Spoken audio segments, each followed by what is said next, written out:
Clip number 786۔ اس clip میں آپ قرآن پاک کی سورہ مریم کی آیت نمبر 52 سے 54 تک کی تلاوت، ترجمہ اور تفسیر قرآن صراط الجنان سماعت فرمائیں گے۔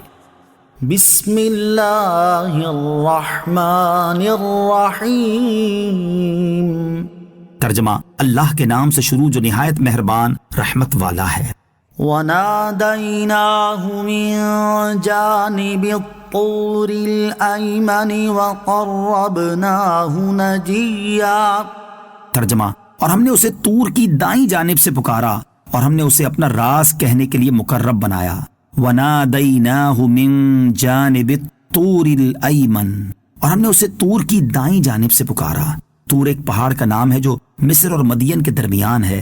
حضرت موسیٰ علیہ السلام کو مدین سے آتے ہوئے طور کی اس جانب سے جو حضرت موسیٰ علیہ السلام کی دائیں طرف تھی ایک درخت سے ندا دی گئی، یا موسیٰ انی انا اللہ رب العالمین۔ ترجمہ، اے موسیٰ میں ہی اللہ ہوں تمام جہانوں کا پالنے والا۔ اس کے بعد اللہ تعالیٰ نے حضرت موسیٰ علیہ السلام سے بلا واسطہ کلام فرمایا اور آپ علیہ السلام کلیم اللہ کے شرف سے نوازے گئے۔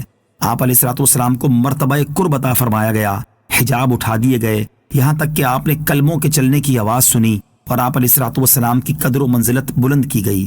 کلیم اور حبیب میں فرق، یہاں اللہ تعالیٰ کے کلیم حضرت موسیٰ علیہ السلام اور اللہ تعالیٰ کے حبیب علیہ السلام کے مقام و مرتبے کا فرق ملاحظہ ہو کہ اللہ تعالیٰ نے حضرت موسیٰ علیہ السلام سے کوہ طور پر جو کلام فرمایا اسے اپنے حبیب علیہ السلام کے ذریعے سب پر ظاہر فرما دیا، لیکن اللہ تعالیٰ نے معراج کی رات لامقام میں اپنے حبیب علیہ السلام سے جو کلام فرمایا وہ کسی کو نہ بتایا، بلکہ یہ ارشاد فرما کر سب سے چھپا دیا کہ فَأَوْحَى إِلَىٰ عَبْدِهِ مَا أَوْحَى۔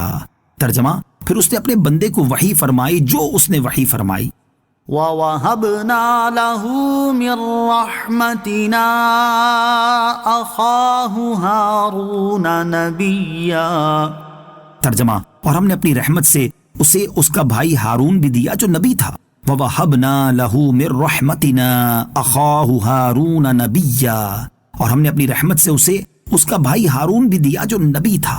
یعنی جب حضرت موسیٰ علیہ السلام نے اللہ تعالیٰ سے دعا کی کہ میرے گھر والوں میں سے میرے بھائی ہارون کو میرا وزیر بنا، تو اللہ تعالیٰ نے ان کی یہ دعا قبول فرمائی اور اپنی رحمت سے حضرت ہارون علیہ السلام کو نبوت عطا کی۔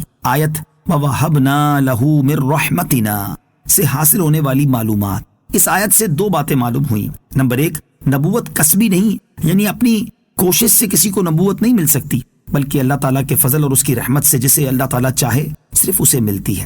نمبر دو، حضرت موسیٰ علیہ السلام کو اللہ تعالیٰ کی بارگاہ میں قرب کا ایسا مقام حاصل ہے کہ اللہ تعالیٰ نے ان کی دعا کے صدقے ان کے بھائی حضرت ہارون علیہ السلام کو نبوت عطا فرما دی۔ اس سے اللہ تعالیٰ کے پیاروں کی عظمت کا پتہ لگا کہ ان کی دعا سے وہ نعمت ملتی ہے جو بادشاہوں کے خزانوں میں نہ ہو، تو اگر ان کی دعا سے اولاد یا دنیا کی دیگر نعمتیں مل جائیں تو کیا مشکل ہے۔ البتہ اب ختم نبوت ہو چکی تو اب کسی کو نبوت نہیں مل سکتی۔ وَاذْكُرْ فِي الْكِتَابِ إِسْمَاعِيلَ إِنَّهُ كَانَ صَادِقَ الْوَعْدِ وَكَانَ رَسُولًا نَبِيًّا۔ ترجمہ، اور کتاب میں اسماعیل کو یاد کرو، بے شک وہ وعدے کا سچا تھا اور غیب کی خبریں دینے والا رسول تھا۔ وَاذْكُرْ فِي الْكِتَابِ إِسْمَاعِيل، اور کتاب میں اسماعیل کو یاد کرو۔ حضرت اسماعیل علیہ السلام حضرت ابراہیم علیہ السلام کے فرزند ہیں اور سید المرسلین علیہ السلام آپ علیہ السلام کی اولاد سے ہیں۔ اس آیت میں حضرت اسماعیل علیہ السلام کے دو وصف بیان کیے گئے۔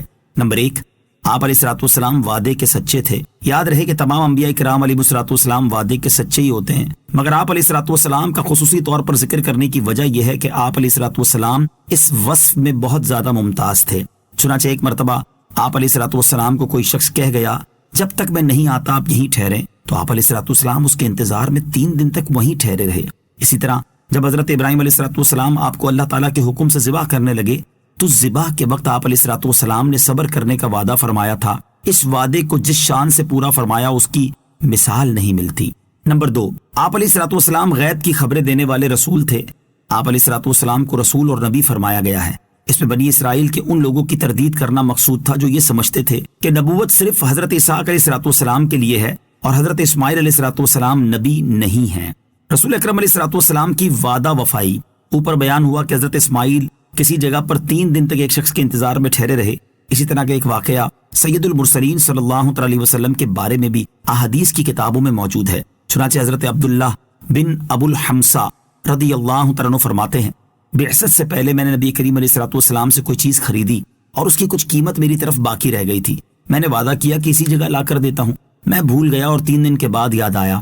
میں گیا تو آپ علیہ الصلوۃ والسلام اسی جگہ موجود تھے۔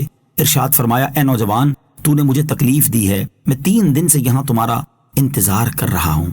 صلو علی الحبیب صلی اللہ تعالی علی محمد صلی اللہ تعالی علیہ وسلم۔ مجھے اپنی اور ساری دنیا کی لوگوں کی اصلاح کی کوشش کرنی ہے انشاءاللہ عز و جل۔